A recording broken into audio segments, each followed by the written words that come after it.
The First Voyage Around the World by Antonio Pigafetta. In this video discussion, we will travel back in time to rediscover one of the integral part of our Philippine history, and we will also talk about the important events and explain its importance in understanding of the history in the Philippine setting. Antonio Pigafetta studied astronomy, geography, cartography, and served on board the ships of the Knights of Rhodes at the beginning of 16th century. His travelogue is one of the most important primary sources in the study of pre-colonial in the Philippines. His account was also a major referent to the events leading to Magellan's arrival in the Philippines, his encounter with local leaders, his death in the hands of Lapu-Lapu's forces in the Battle of Mactan, and in the departure of what was left on Magellan's fleet from the island. And lastly, the book about Ferdinand Magellan was written by him on board in one of the 5 ships that was first to circumnavigate around the world. During our elementary days, we heard a lot of stories about Magellan as he is one of the first Europeans who visited the Philippines. But the question is, what are the bases about this claim or the history about Ferdinand Magellan's expedition? One of it is the book which is written by Antonio Pigafetta.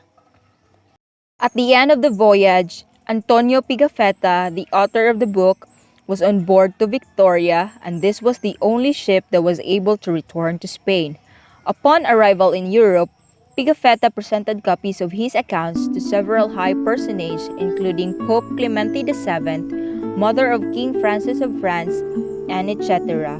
His original diary was lost, and it is not known in what language it was written. But luckily, there are 4 manuscript versions that survive, 1 in Italian and 3 in French. Analysis of the important historical information found in the document. Since Magellan and his crew crossed the international dateline, there's 1 day added to the original dates that Antonio Pigafetta wrote in his book for the better perspective of the Filipinos. Throughout the expedition, there served a translator named Enrique, and Enrique is from Sumatra, present-day Indonesia, and he is a slave of Ferdinand Magellan. On March 17, 1521, Pigafetta reported that they reached Zamal, now Samar, but Magellan decided to land in another inhabited island for greater security where they could rest for a few days. After 2 days, March 18, 9 men came to them and showed joy and eagerness in seeing them and welcomed them with food, drinks, and gifts. On April 1, 1521, Magellan ordered the captain to preside a mass by the shore. The king sent 2 dead pigs and attended the mass with 2 other kings. Pigafetta explained that Magellan ordered that the cross he brought with nails should be planted in the place because it would be beneficial for the people. Because once the Spaniards saw this cross, they would know that they had been in this land and would not cause them troubles.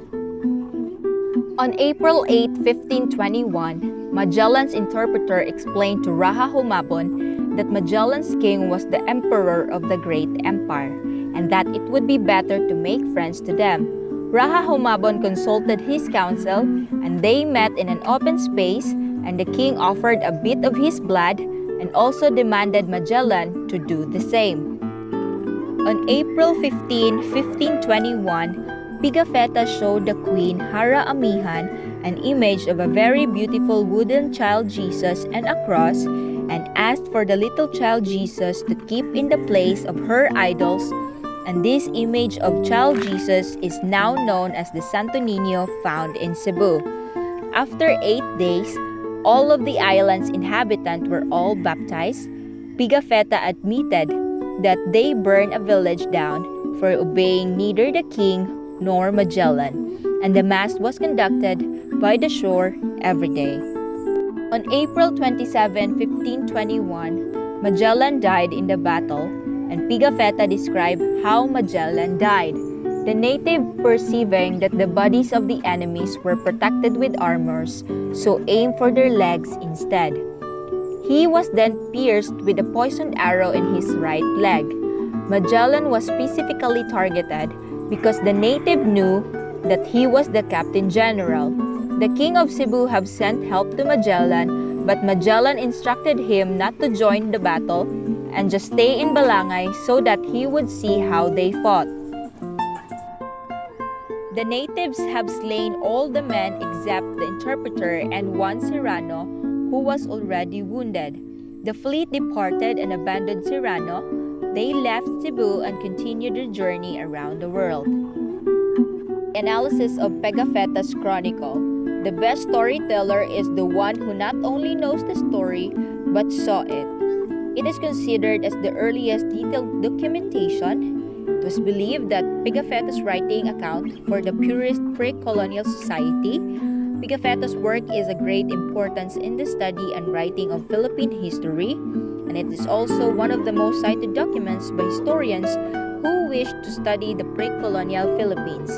And lastly, Pigafetta was seen as a credible source for a period which was prior unchronicled and undocumented. The effects of this primary source to the history of the Filipino people. First, this book serves as an evidence that the world is round and not flat. Next, this book aids the researchers and students of today in understanding the context of Magellan's expedition and how the hole in Europe and Philippines conflict commenced. Next, growing up, we have understood this issue just simply as the start of the Spanish era and Magellan being the Philippines villain without taking into debate the context and different reasons of the expedition. Next, it opened many doors for the Philippines. Next, helps us in knowing how the early Filipinos lived by the account of the primary source who witnessed it firsthand, and will help us understand how the Filipinos of the past lived and how they coped when Magellan and his men came to the Philippines. And we discover what religion Filipinos used to have, and they became Christians. And we also find out how the first Filipino fought and delayed the Spanish occupation by years.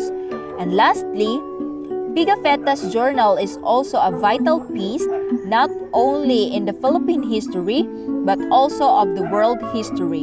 He narrated the events that transpired in a way that gives the readers of his journal a clear picture of what it was like to be part of the first voyage around the world.